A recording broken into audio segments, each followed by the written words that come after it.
ഇത്തവണത്തെ വിജയത്തിൻ്റെ തിളക്കമെന്ന് പറയുന്നത് ഒരു രാഷ്ട്രീയ പാർട്ടിയും ഒരു മുന്നണിയും മൂന്നാമതും രാജ്യത്ത് അധികാരത്തിൽ വരുന്നു എന്നതോടൊപ്പം ഒരേ വ്യക്തി മൂന്നാമതും രാജ്യത്തിൻ്റെ പ്രധാനമന്ത്രിയാകുന്നു എന്നുള്ളതാണ്.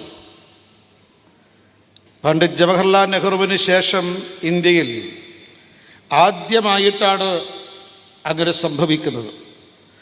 തുടർച്ചയായി മൂന്നാമതും ഒരു രാഷ്ട്രീയ പാർട്ടിയും മുന്നണിയും ഒരു നേതാവും അധികാരത്തിൽ വരുന്നത് നമ്മുടെ രാജ്യത്തും അപൂർവമാണ്, ആഗോളതലത്തിലും അപൂർവമാണ്. നമ്മുടെ രാജ്യത്ത് നേരത്തെ സംഭവിച്ചു, ജോർജ് കുര്യൻ സൂചിപ്പിച്ചു. പണ്ഡിറ്റ് ജവഹർലാൽ നെഹ്റുവിന് ശേഷം അത് സംഭവിച്ചിട്ടില്ല, ആദ്യമായിട്ടാണ് സംഭവിക്കുന്നത്. മാത്രമല്ല, നിങ്ങൾ ലോകരാഷ്ട്രങ്ങളിൽ നോക്കിയാൽ ഇംഗ്ലണ്ടിലും ഇറ്റലിയിലും ഫ്രാൻസിലും പാകിസ്ഥാനിലും ഈ കഴിഞ്ഞ തെരഞ്ഞെടുപ്പുകളിൽ ഭരണകക്ഷി തകർന്നടിഞ്ഞപ്പോഴാണ് നമ്മുടെ പ്രിയങ്കരനായ നേതാവ് ശ്രീ നരേന്ദ്ര ദാമോദർ ദാസ് മോദിജിയുടെ നേതൃത്വത്തിൽ BJPയും NDAയും മൂന്നാമതും അധികാരത്തിൽ വരുന്നത്. ഇന്ന് ലോകത്തിൻ്റെ മുന്നിൽ ഹാട്രിക്ക് വിജയം നേടി നമ്മുടെ പ്രിയങ്കരനായ പ്രധാനമന്ത്രി ലോകത്തിൻ്റെ മുന്നിൽ തല ഉയർത്തി നിൽക്കുകയാണ്. ഇത് ചെറുതല്ല. മൂന്നാമതും അധികാരത്തിൽ വരാതിരിക്കാൻ വേണ്ടിയിട്ട് സത്യത്തിൽ രാജ്യത്തിനകത്തും പുറത്തുമുള്ള ഇന്ത്യ വിരുദ്ധ ശക്തികൾ, ഭാരത വിരുദ്ധ ശക്തികൾ അരങ്ങത്തും അണിയറയിലും അവരെല്ലാ അസ്ത്രങ്ങളും ആയുധങ്ങളും പ്രയോഗിച്ചിരുന്നു. കാരണം നേരത്തെ അക്കാര്യം ശ്രീ ജോർജ് കുര്യൻ സൂചിപ്പിച്ചു. ഉദ്ഘാടനത്തിൽ ഈ മൂന്നാമതും അധികാരത്തിൽ വന്നാൽ ഇനി 2024 മാത്രമല്ല 2029, 34 ഈ ഒരുപക്ഷെ ഈ നൂറ്റാണ്ടിൽ കോൺഗ്രസിൻ്റെ സഖ്യകക്ഷികൾക്കും ഭാരതത്തിൽ അധികാരത്തിൽ വരാൻ സാധ്യമല്ല. അതുകൊണ്ടാണ് അവർ നമ്മുടെ മോദിജിയുടെ വരവിനെ തടസ്സപ്പെടുത്താൻ തയ്യാറായത്. എന്തുകൊണ്ടാണ് മൂന്നാമതും നരേന്ദ്രമോദിക്ക് രാജ്യത്തിൻ്റെ പ്രധാനമന്ത്രിയാകാൻ സാധിച്ചത്? BJPക്കും NDAക്കും മൂന്നാമതും തുടർച്ചയായി അധികാരത്തിൽ വരാൻ സാധിച്ചത് വളരെ ലളിതമാണ്. അതിന് കാരണം, അതായത് വികസനത്തിലും ജനക്ഷേമത്തിലും രാഷ്ട്രസുരക്ഷയിലും സാമ്പത്തിക മുന്നേറ്റത്തിനും ഊന്നൽ നൽകിക്കൊണ്ട് കഴിഞ്ഞ 10 വർഷക്കാലം നടത്തിയിട്ടുള്ള സൽഭരണത്തിന് ഭാരതത്തിലെ ജനകോടികൾ വോട്ടർമാർ നൽകിയ അംഗീകാരവും പിന്തുണയുമാണ് മൂന്നാമതും BJPയെ NDAയെ അധികാരത്തിലെത്തിക്കാൻ സാധിച്ചത്. ഞാൻ ഓർക്കണം, ഞാൻ 10 വർഷക്കാലത്തെ ഭരണനേട്ടങ്ങളെക്കുറിച്ചൊന്നും ഈ സദസ്സിന് മുന്നിൽ അവതരിപ്പിക്കുന്നില്ല. പക്ഷെ ഒരു കാര്യം നമുക്ക് പറയാൻ സാധിക്കും, മറ്റ് രാജ്യങ്ങളുടെ ആശ്രിത രാഷ്ട്രമായി കഴിഞ്ഞിരുന്ന ഭാരതത്തെ ലോകരാഷ്ട്രങ്ങൾക്ക് ദിശ നൽകാൻ സാധിക്കുന്ന രീതിയിലേക്ക് ഉയർത്തിക്കൊണ്ടുവന്ന ഭരണാധികാരിയാണ് ശ്രീമാൻ നരേന്ദ്ര ദാമോദർ ദാസ് മോദി. അദ്ദേഹത്തിൻ്റെ ഭരണമികവിനും അദ്ദേഹത്തിൻ്റെ നേതൃപാടവത്തിനും ഭാരതത്തിലെ ദേശാഭിമാനികൾ, ദേശസ്നേഹികൾ നൽകിയിട്ടുള്ള അംഗീകാരമാണ് ഈ ഉജ്ജ്വലമായിട്ടുള്ള തെരഞ്ഞെടുപ്പ് വിജയത്തിൻ്റെ ആധാരം, അടിസ്ഥാനമെന്ന് പറയാൻ ആഗ്രഹിക്കുകയാണ്. മാത്രമല്ല, മറ്റൊന്ന്, ഈ ഭാരതത്തിലെയും കേരളത്തിലെയും ജനങ്ങൾ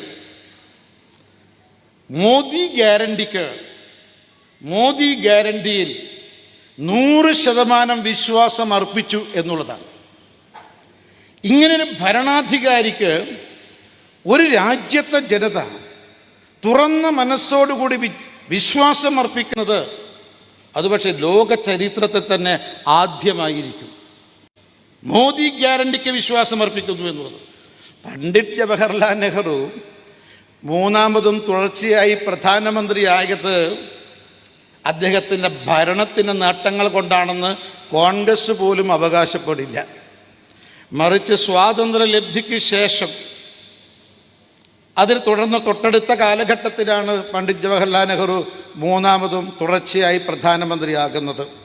സ്വാതന്ത്ര്യ സമരവും അതിൽ കോൺഗ്രസിൻ്റെ പങ്കുമൊക്കെ അന്നത്തെ ജനങ്ങൾ കാണിച്ച വിശ്വാസ്യതയാണ് പണ്ഡിറ്റ് ജവഹർലാൽ നെഹ്റുവിനെയും കോൺഗ്രസിനെയും തുടർച്ചയായിട്ട് 3 തവണ അധികാരത്തിലെത്തിച്ചത്. പക്ഷെ ഒരു കാര്യം, അത് നെഹ്റു കുടുംബത്തിനും കോൺഗ്രസിനും അന്ന് ജനങ്ങൾ വിശ്വാസമർപ്പിച്ചതിൻ്റെ തിരിച്ചടിയാണ് പിന്നീട് ഭാരതം നേരിട്ടത് എന്നുള്ളതും ഇതിൻ്റെ മറ്റൊരു ഭാഗമാണ്.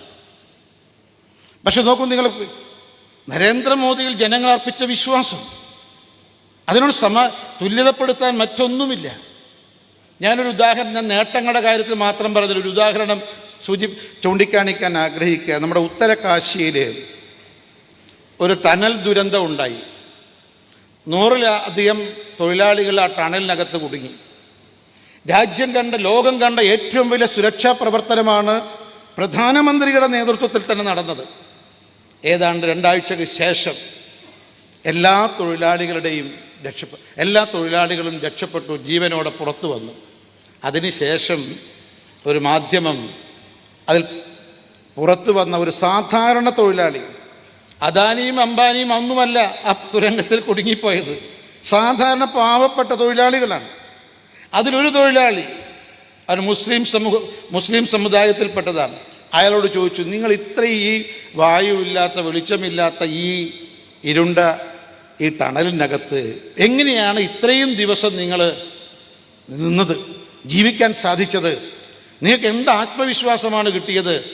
ആ സമയത്ത് ആ സാധാരണ പാവപ്പെട്ട തൊഴിലാളി, അക്കാദമിക് യോഗ്യതയൊന്നുമില്ലാത്ത ആ തൊഴിലാളി പറഞ്ഞത്,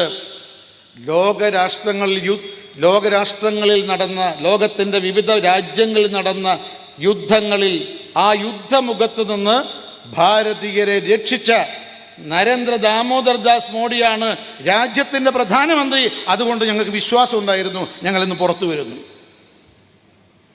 തിരുവനന്തപുരത്താണ് നമ്മുടെ യോഗം നടക്കുന്നത്. ഖത്തറിൽ നിന്ന് വധശിക്ഷയ്ക്ക് വിധിക്കപ്പെട്ട് പിന്നീട് പുറത്തു വന്നിട്ടുള്ള 6 പേരിൽ ഒരാൾ ഞങ്ങൾ കാട്ടാക്കട മണ്ഡലത്തിലെ പള്ളിച്ചൽ പഞ്ചായത്തിലാണ് ഒരാൾ. ഞങ്ങളവിടുത്തെ മണ്ഡലം പ്രസിഡൻറ്റും ജില്ലയുടെ ചുമതലപ്പെട്ട ആളുകൾ ഞങ്ങൾ ആ വീട്ടിൽ പോയി. കോൺഗ്രസ് കുടുംബ, ഭാര്യയും കോൺഗ്രസ് കുടുംബ, അയാളും കോൺഗ്രസ് കുടുംബ. ഞങ്ങൾ ചോദിച്ചു, നിങ്ങൾ ഈ വധശിക്ഷയ്ക്ക് വിധിക്കപ്പെട്ട് ജയിലിൽ കിടക്കുമ്പോൾ നിങ്ങളുടെ മാനസികാവസ്ഥ എന്തായിരുന്നു?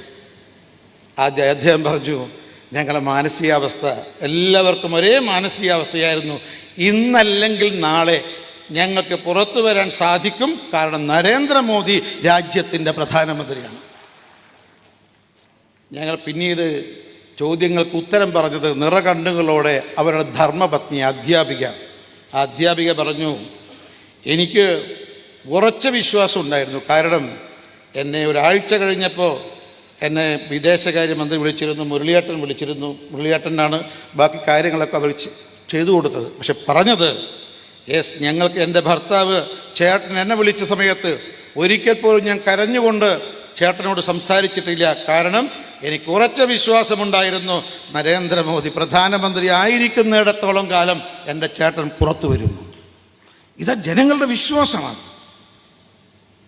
നിങ്ങൾ നോക്കൂ, ഇതിനപ്പുറത്ത് 10 വർഷത്തെ ഭരണത്തിൻ്റെ ഇടയിൽ നേട്ടങ്ങളെന്ന് പറയുന്നത്, ഞാൻ നേരത്തെ സൂചിപ്പിച്ച 5 ദുർബല രാജ്യങ്ങളിൽ ഒന്നായിരുന്ന ഭാരതത്തെ ലോകത്തിലെ 5ാമത്തെ സാമ്പത്തിക ശക്തിയാക്കി മാറ്റിയെന്ന് മാത്രമല്ല, ലോകം മുഴുവൻ ആരാധിക്കുന്ന ഒരു രാഷ്ട്രമായിട്ട് 5000 വർഷക്കാലത്തെ ഉജ്ജ്വലമായ പാരമ്പര്യമുള്ള ഈ ഭാരതവർഷത്തെ കൈപിടിച്ചുയർത്തി. മാത്രമല്ല നോക്കൂ, ഒരു കാലത്ത് BJPയുടെ ആരംഭം ഒരുപക്ഷെ 80 ഏപ്രിൽ 6-നായിരിക്കാം, ജനസംഖ്യ ഉണ്ടായത് 51-ലായിരിക്കാം. പക്ഷേ നമ്മുടെ ആദർശത്തിൻ്റെ യാത്ര ആരംഭിച്ചത് 1925-ലാണ്. ആ യാത്ര 100 വർഷം തികയാൻ വേണ്ടി പോവുകയാണ്.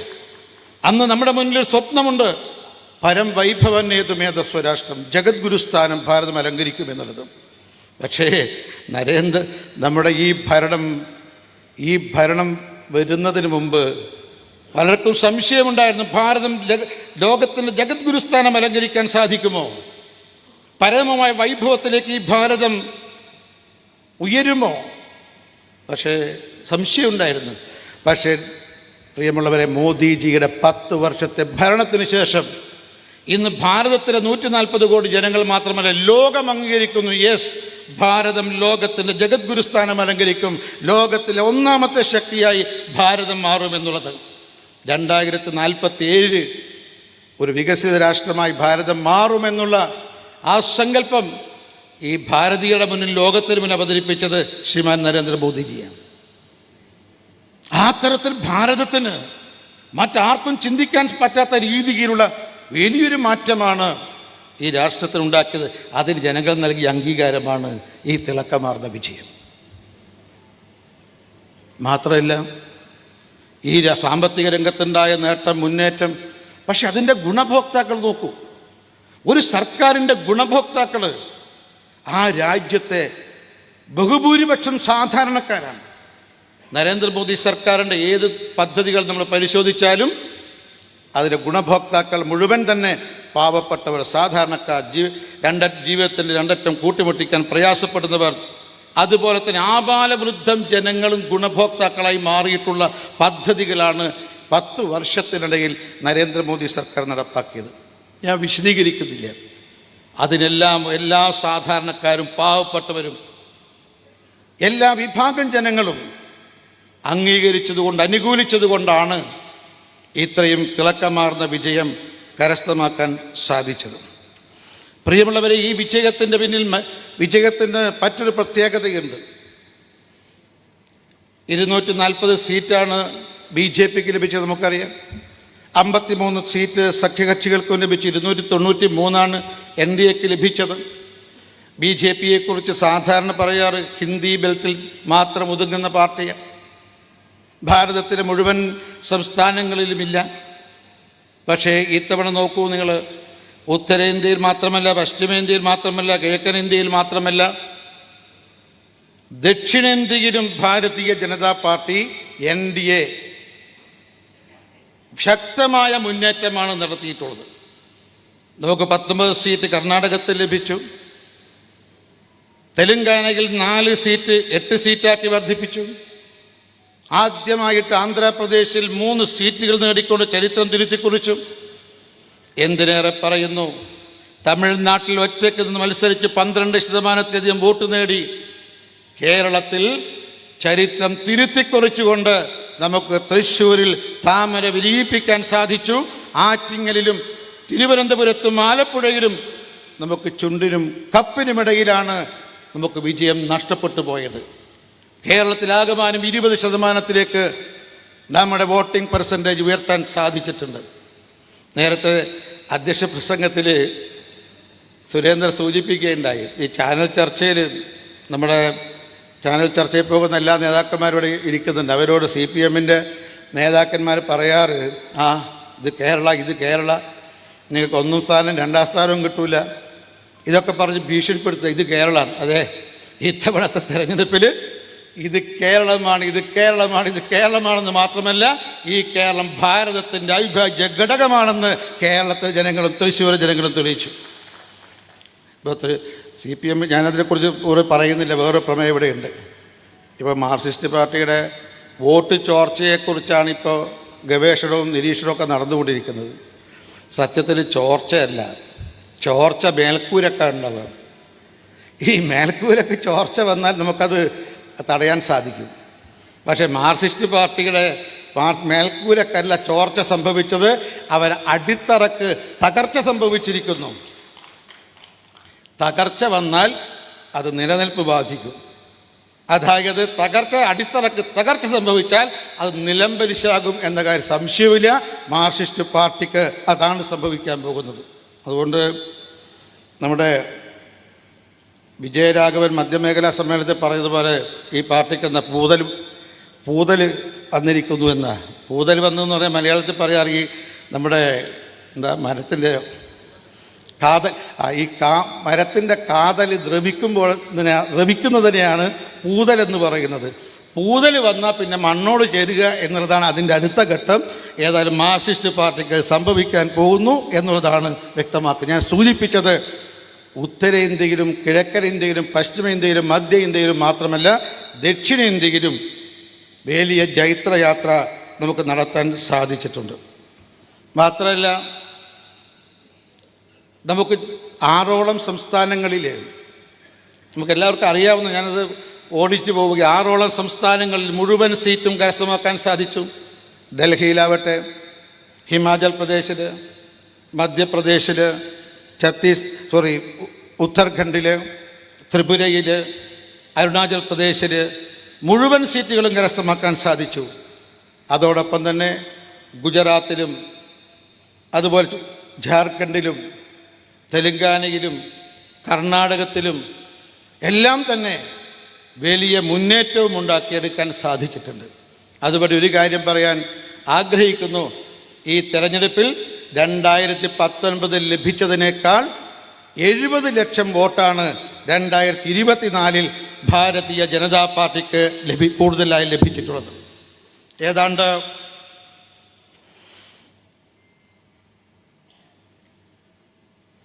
23,53,73,915 വോട്ടാണ്. ഏതാണ്ട് 23,59,60,000,000. അത് കോൺഗ്രസിനേക്കാൾ 9,92,00,000 വോട്ട് കൂടുതലാണ് ഭാരതീയ ജനതാ പാർട്ടിക്ക്. അതുകൊണ്ട് ഭാരതീയ ജനതാ പാർട്ടിയുടെ അടിത്തറ ശക്തമാണ് എന്നുള്ളതും ഇന്ത്യ രാജ്യത്തെ മുഴുവൻ സംസ്ഥാനങ്ങളിൽ നിറഞ്ഞു നിൽക്കുന്ന ദേശീയ രാഷ്ട്രീയ പാർട്ടിയാണ് ഭാരതീയ ജനതാ പാർട്ടി എന്ന് ആവർത്തിച്ച് പ്രഖ്യാപിക്കുന്ന തെരഞ്ഞെടുപ്പ് ഫലമാണ് ഈ 2024 ഉണ്ടായിട്ടുള്ളത്. അതുപോലെ തന്നെ എല്ലാ വ്യാജ പ്രചരണങ്ങൾക്കും ഉണ്ടായിട്ടുള്ള വൻ തിരിച്ചടിയാണ് NDAയുടെയും BJPയുടെ വിജയമെന്ന് നിസ്സംശയം പറയാൻ സാധിക്കും. എന്തൊക്കെയാണ് വ്യാജ പ്രചരണം? ഇവിടെ അധികാരത്തിൽ വന്നാൽ BJP ഇനിയും അധികാരത്തിൽ വന്നാൽ ഭരണഘടന തകരും. അതുപോലെ മുസ്ലിങ്ങളുടെ പൗരത്വം റദ്ദ് ചെയ്യും. ഇങ്ങനെ തുടങ്ങിയിട്ടുള്ള നിരവധി കുപ്രചരണങ്ങൾ വ്യാപകമായിട്ട് ഈ IND സഖ്യമെന്ന ഇന്ത്യ വിരുദ്ധ മുന്നണിയും അവരനുകൂലിക്കുന്ന മാധ്യമങ്ങളും പടച്ചുവിട്ടില്ലേ? പക്ഷെ എല്ലാ കുപ്രചരണങ്ങളെയും വ്യാജ പ്രചരണങ്ങളെയും അതിജീവിച്ചുകൊണ്ടുള്ള ഉജ്ജ്വലമായ പ്രകടനമാണ് ദേശീയ ജനാധിപത്യ സഖ്യം ഈ തെരഞ്ഞെടുപ്പിൽ കാഴ്ചവെച്ചത്. മാത്രമല്ല, IND സഖ്യത്തിൻ്റെ പ്രചരണം എന്ന് പറയുന്നത് യഥാർത്ഥത്തിൽ ഇന്ത്യ വിരുദ്ധ പ്രചരണമാണ്. ഇപ്പം ആദ്യം പറഞ്ഞ് ഞങ്ങൾ അധികാരത്തിൽ വന്നാൽ 370-ാം വകുപ്പ് റദ്ദ് ചെയ്തത്, അല്ലെങ്കിൽ 370-ാം വകുപ്പ് പുനഃസ്ഥാപിക്കും.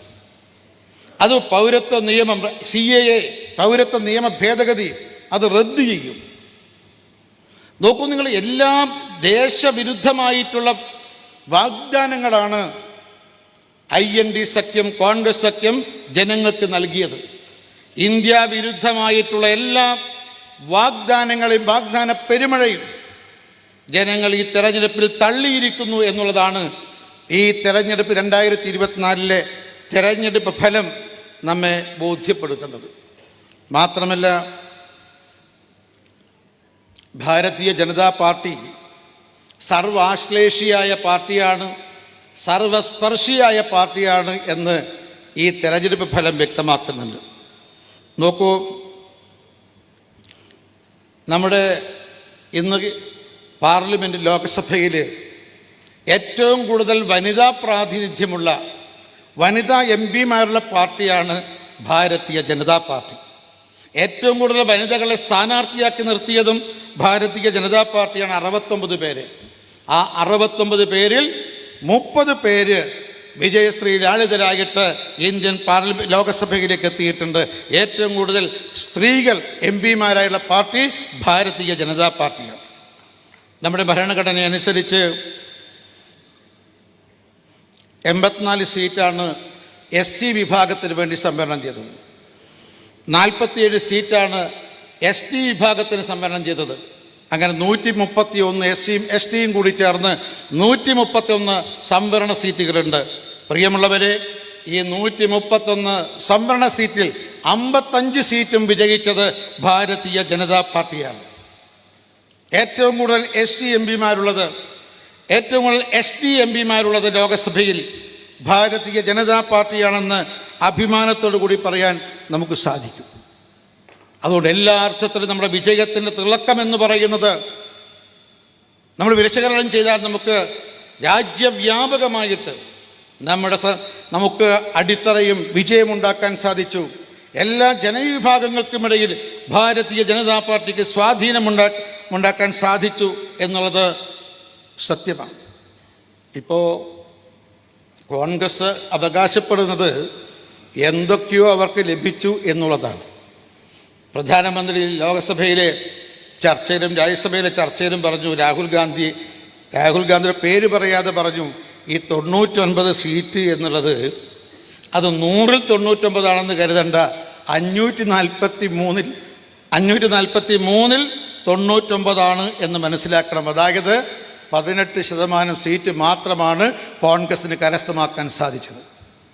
ആ 99 സീറ്റിൽ നിങ്ങൾ നോക്കിയാൽ മതി, 49 സീറ്റ് സഖ്യകക്ഷികളുടെ സഹായം കൊണ്ട് മാത്രം നേടിയതാണ്. ഉദാഹരണത്തിന് കേരളത്തിലാണ് 14 സീറ്റ്. പിന്നെ ലഭിച്ച ഏറ്റവും കൂടുതൽ സീറ്റ് ലഭിച്ചിരിക്കുന്നത് തമിഴ്നാട്ടിലാണ് 9, DMKയുടെ സഹായം. അതിനുശേഷം 13 സീറ്റ് നേടിയിട്ടുള്ളത് മഹാരാഷ്ട്രയിലാണ്, ശിവസേനയുടെ, NCPയുടെ, ഒരുപാട് രാഷ്ട്രീയ പാർട്ടി സഖ്യകക്ഷികളുടെ സഹായം അവിടെ ലഭിച്ചിട്ടുണ്ട്. അങ്ങനെ നോക്കിയാൽ 99-ൽ 49 സീറ്റ് കോൺഗ്രസിന് ലഭിച്ചത് സഖ്യകക്ഷികളുടെ ഔദാര്യം കൊണ്ട് മാത്രമാണ്. അല്ലെങ്കിൽ 50 സീറ്റ് അവർ ഒതുങ്ങി നിൽക്കേണ്ടതായിട്ട് വരുമായിരുന്നു. മാത്രമല്ല മറ്റൊന്നുകൂടി കോൺഗ്രസ് ഓർമ്മിക്കേണ്ടതായിട്ടുണ്ട്. 2014-ലും 2019-ലും 2024-ലും കോൺഗ്രസിന് മൊത്തം ലഭിച്ച സീറ്റിന് ഏതാണ്ട് 191. 3 ലോക്സഭാ തെരഞ്ഞെടുപ്പിൽ കോൺഗ്രസിന് ലഭിച്ച 191. 2014-ൽ മാത്രം ഭാരതീയ ജനതാ പാർട്ടിക്ക് 240 സീറ്റ് നേടാൻ സാധിച്ചിട്ടുണ്ട്. കോൺഗ്രസിന് എവിടെയാണ് വിജയിക്കാൻ കഴിഞ്ഞിട്ടുള്ളത്? അതുകൊണ്ട് കോൺഗ്രസിന് അവകാശപ്പെടാൻ ഒന്നുമില്ല. നാം ആദ്യം പ്രഖ്യാപിച്ചു NDA മൂന്നാമതും രാജ്യത്ത് അധികാരത്തിൽ വരും, സംഭവിച്ചു. നാം പ്രഖ്യാപിച്ചു ശ്രീമാൻ നരേന്ദ്രമോദിജി മൂന്നാമതും രാജ്യത്തിന് പ്രധാനമന്ത്രിയാകും, അതും സംഭവിച്ചു. പക്ഷേ കോൺഗ്രസ് പറഞ്ഞത് ഇതുവരെ ഞങ്ങൾക്ക് തിരിച്ചടിയായിരുന്നു, ഞങ്ങളിതാ തിരിച്ചുവരവുണ്ടാകുന്നു എന്നുള്ളതാണ്. പക്ഷേ കോൺഗ്രസ് 3ാം തവണയും പ്രതിപക്ഷ സ്ഥാനത്ത് ഇരിക്കേണ്ടി വന്നു എന്ന് മാത്രമല്ല, അവരുടെ തകർച്ച, അതിൻ്റെ തുടർച്ചയാണ് ഉണ്ടായത്. തകർച്ച, അത് വീണ്ടും ആ തകർച്ച തന്നെയാണ് കോൺഗ്രസ്സിന് നേരിടേണ്ടി വന്നത് എന്നതാണ് സത്യം. ഒരു കാര്യം കൂടി സൂചിപ്പിക്കാൻ ആഗ്രഹിക്കുകയാണ്. അതുകൊണ്ട് ഈ തെരഞ്ഞെടുപ്പ് മറ്റൊരു വ്യക്തമായ സന്ദേശം കൂടി നൽകുന്നുണ്ട്. നരേന്ദ്രമോദിയുടെ നേതൃത്വത്തിൽ BJPയെയും NDAയും മൂന്നാമതും എത്തിക്കുക വഴി ഇന്ത്യയിലെ ജനങ്ങൾ നൽകിയ വ്യക്തമായ സന്ദേശം എന്താ? ഇനി കുടുംബാധിപത്യ പാർട്ടികൾക്ക് ഇന്ത്യൻ രാഷ്ട്രീയത്തിൽ സ്ഥാനമില്ലെന്നുള്ളതാണ്. നോക്കൂ, നിങ്ങൾ എല്ലാ കുടുംബാധിപത്യ പാർട്ടികളുടെ കൂട്ടായ്മയാണ് IND സഖ്യമെന്ന് നമുക്കറിയാൻ സാധിക്കും. സോണിയാഗാന്ധി മകനെ പ്രധാനമന്ത്രിയാക്കണം, അതേപോലെ ശരത് പവാർ മകളെ മുഖ്യമന്ത്രിയാക്കണം, ഉദ്ധവ് താക്കറെ മകനെ മുഖ്യമന്ത്രിയാക്കണം, സ്റ്റാലിൻ മകനെ മുഖ്യമന്ത്രിയാക്കണം, ലല്ലു യാദവ് മകനെ മുഖ്യമന്ത്രിയാക്കണം. ഓരോരാളെയും നിങ്ങൾ നോക്കിയാൽ മതി, കുടുംബാധിപത്യവും അഴിമതിയും കൂടെ ചേർന്നിട്ടുള്ള ഒരു മുന്നണിയാണ് IND മുന്നണി എന്ന കാര്യം സംശയമില്ല. തീർച്ചയായിട്ടും ഈ കുടുംബാധിപത്യത്തിനും അഴിമതിക്കുമെതിരായിട്ടുള്ള ശക്തമായ താക്കീതാണ് BJPയുടെയും NDAയുടെയും ഈ തിളക്കമാർന്ന വിജയത്തിൻ്റെ ആധാരം, അടിസ്ഥാനമെന്ന് നമുക്ക് പറയാൻ സാധിക്കും. അതോടൊപ്പം തന്നെ ഈ തെരഞ്ഞെടുപ്പിൽ നമുക്ക് ലഭിച്ചത് ഭാരതീയ ജനതാ പാർട്ടി മുറുകെ പിടിക്കുന്ന അതിൻ്റെ ആദർശത്തിന് ലഭിച്ചിട്ടുള്ള അംഗീകാരവും കൂടിയാണ്. എന്താ നമ്മുടെ ആദർശം? നമ്മുടെ പ്രത്യയശാസ്ത്രം അറിയാം നമുക്ക്. ഏകാത്മ മാനവ ദർശനമാണ് നമ്മുടെ പ്രത്യയശാസ്ത്രം. നോക്കൂ, നമ്മുടെ ഭാരതീയ ദർശനത്തിൻ്റെ അടിസ്ഥാനത്തിൽ ഭരണത്തെക്കുറിച്ചുള്ള സങ്കല്പം പരാശക്തിക്ക് നൽകുന്ന ആരതിയും അർച്ചനയുമാകണം ഭരണമെന്നുള്ളതാണ്. അതായത് ജനങ്ങളെ ജനാർദ്ദനന്മാരായി കണ്ടുകൊണ്ട് ജനങ്ങളെ ദൈവതുല്യരായി കണ്ടുകൊണ്ടുള്ള ഭരണം, അതാണ് ഭാരതീയ സങ്കല്പം. അതുകൊണ്ട് സൂചിപ്പിക്കുന്നത് പരാശക്തിക്ക് നൽകുന്ന ആരതിയും അർച്ചനയുമാകണം അധികാരം എന്നുള്ളതും, ജനാർദ്ദൻ എന്നുള്ള സങ്കല്പം പൂർണ്ണമായും കഴിഞ്ഞ 10 വർഷക്കാലത്തിനുള്ളിൽ നരേന്ദ്രമോദി സർക്കാരിന് നടപ്പാക്കാൻ സാധിച്ചു എന്നുള്ള സത്യമാണ്. അതിനു കൂടി ലഭിച്ച അംഗീകാരമാണ് ഈ 2024 ലോക്സഭാ തെരഞ്ഞെടുപ്പിൽ ഉണ്ടായിട്ടുള്ള വിജയം എന്നും നമുക്ക് മനസ്സിലാക്കാൻ സാധിക്കും. നോക്കൂ, നിങ്ങൾ അധികാരത്തിലേറുന്ന സമയത്ത് വലതുകാൽ വെച്ച് പാർലമെൻറ്റ് മന്ദിരത്തിലേക്ക് കയറിയ പ്രിയങ്കരനായ പ്രധാനമന്ത്രി മോദിജി ഒരു കാര്യം വ്യക്തമായി പറഞ്ഞു: ഞാൻ അഴിമതി നടത്തില്ല, ഞാൻ ആരെക്കൊണ്ടും അഴിമതി നടത്താൻ അനുവദിക്കില്ലെന്ന് പറഞ്ഞു. സത്യത്തിൽ 10 വർഷക്കാലത്തെ ഭരണം എന്താ വ്യക്തമാക്കുന്നത്? നികുതി പണം കൊള്ളയടിക്കാതെ രാജ്യഭരണം നടത്താൻ സാധിക്കുമെന്ന് ലോകത്തിൻ്റെ മുന്നിൽ കാണിച്ചു കൊടുത്ത പ്രധാനമന്ത്രിയാണ് നരേന്ദ്ര ദാമോദർ ദാസ് മോഡി എന്ന് അഭിമാനത്തോടു കൂടി പറയാൻ സാധിക്കും. അത് നമ്മുടെ ആദർശത്തിൻ്റെ പ്രേരണയാണ് മോദിജിക്ക് അത് നടപ്പാക്കാൻ സാധിച്ചത്. താൻ നെഞ്ചേറ്റിയ കുഞ്ഞുനാളിൽ താൻ നെഞ്ചേറ്റിയിട്ടുള്ള ആദർശബോധം, നമ്മുടെ പ്രസ്ഥാനം മുറുകെ പിടിക്കുന്ന ആദർശം, ആ ആദർശമാണ് ഒരു അഴിമതി വിമുക്തമായ ഭരണം കാഴ്ചവെക്കാൻ ശ്രീമാൻ നരേന്ദ്രമോദിജിക്ക് സാധിച്ചത് എന്ന് വളരെ വ്യക്തമാണ്. മാത്രമല്ല, നമ്മുടെ പ്രത്യയശാസ്ത്രത്തിൻ്റെ അടിസ്ഥാന സങ്കല്പം ഈ ഭരണത്തിൽ നമുക്ക് വ്യക്തമായി കാണാൻ സാധിക്കും. എന്താ? അന്ത്യോദയം എന്നുള്ളത് നമ്മുടെ ഏകാത്മ മാനവ ദർശനത്തിൻ്റെ അടിസ്ഥാന സങ്കല്പം. അതായത് ഒരു പദ്ധതി നടപ്പാക്കുന്ന സമയത്ത് വരിയിൽ നിൽക്കുന്ന ഏറ്റവും അവസാനത്തെ ആളെ ആദ്യം പരിഗണിക്കണമെന്നുള്ള അന്ത്യോദയം എന്ന സങ്കല്പം നമുക്ക് പൂർണ്ണമായും ഈ 10 വർഷത്തെ ഭരണത്തിന് നടപ്പാക്കിയെടുക്കാൻ സാധിച്ചിട്ടുണ്ട്. ഞാൻ സൂചിപ്പിക്കുന്നത് നമ്മുടെ ജീവനേക്കാൾ പ്രിയതരമായ ആദർശത്തിന് ലഭിച്ചിട്ടുള്ള അംഗീകാരവും കൂടിയാണ് ഈ 2024 ലോക്സഭാ തെരഞ്ഞെടുപ്പിൽ നമുക്കുണ്ടായിട്ടുള്ള വിജയമെന്ന് സൂചിപ്പിക്കാൻ ആഗ്രഹിക്കുകയാണ്. അതുകൊണ്ട് ഈ സമയത്ത് നമ്മുടെ ലോകത്തിൻ്റെ മുന്നിൽ നമുക്ക് തലയുയർത്തി നിൽക്കാൻ സാധിക്കുന്ന രീതിയിൽ മൂന്നാമതും BJPയെയും NDAയും അധികാരത്തിലെത്തിച്ച ലോക നേതാവായി വളർന്നു വന്നിട്ടുള്ള നമ്മുടെ പ്രിയങ്കരനായ പ്രധാനമന്ത്രി ശ്രീ നരേന്ദ്രമോദിജിയെ നമുക്ക് വീണ്ടും അഭിനന്ദിക്കാം. അദ്ദേഹത്തിന് അഭിനന്ദനത്തിൻ്റെ പൂച്ചെണ്ടുകൾ അർപ്പിക്കാൻ സാധിക്കും. ഒരു കാര്യം കൂടി മാത്രം സൂചിപ്പിച്ചുകൊണ്ട് നിർത്തുകയാണ്. ഇതുവരെ നമ്മുടെ പഞ്ചായത്ത് ഏറിയ പ്രസിഡന്റ് ഉപരി കാര്യകർത്താക്കന്മാരാണ് ഇവിടെ വന്നിരിക്കുന്നത്. നമ്മൾ അഭിമാനത്തോടും ആഹ്ലാദത്തോടും അതിനപ്പുറത്ത് തികഞ്ഞ ആത്മവിശ്വാസത്തോടും കൂടിയാണ് നമ്മുടെ ഏരിയ പ്രസിഡന്റുമാരും പഞ്ചായത്ത് പ്രസിഡന്റുമാരും ഉപരി കാര്യകർത്താക്കന്മാർ ഈ വിശാല നേതൃസമ്മേളനത്തിൽ സന്നിഹിതരായിട്ടുള്ളത്. ഇതുവരെ നമുക്ക് സാധിക്കാത്ത ലക്ഷ്യം നമ്മൾ ഇപ്രാവശ്യം കൈവരിച്ചിരിക്കുന്നു.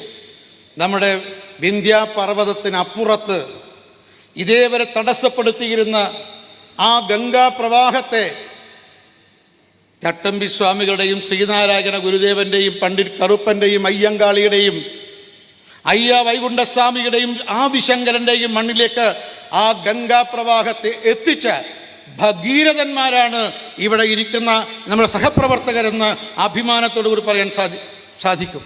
നമ്മളിവിടെ ഇരിക്കുന്നവർ ഭഗീരഥന്മാരാണ്. നമുക്ക് ഇതുവരെ ഈ ഗംഗാപ്രവാഹത്തെ നമുക്ക് ഈ മണ്ണിലെത്തിക്കാൻ സാധിച്ചിട്ടില്ല.